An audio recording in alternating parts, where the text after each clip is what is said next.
Sziasztok! Tudod, hogy mi a csend? A csend az nem üresség, hanem egy válasz.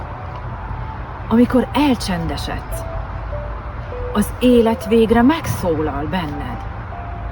Sokáig én is azt hittem, hogy a csend az egy nagyon-nagyon rossz, hogy nem szól senki hozzám, én sem szólok senkihez.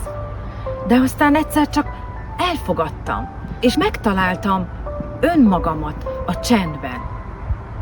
Mert először lehet, hogy félelmetes a csend, mert amikor elcsendesedünk, minden körülöttünk, akkor hirtelen meghallod benne magadat. És pont abba a csöndben kezded el megérteni. Megérezni, hogy mire vágysz, mire vágyik a tested, mit tartasz vissza, és mi az, amit végre el tudok engedni. A csend nem üresség.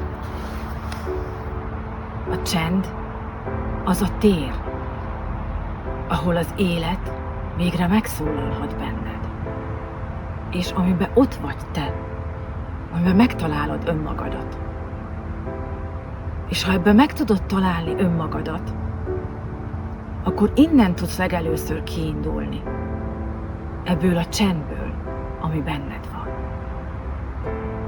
És ha szeretnéd, akkor tartsd velem. Megkeressük együtt a te csendedet. Kövess, kérdezz bátran. Itt vagyok.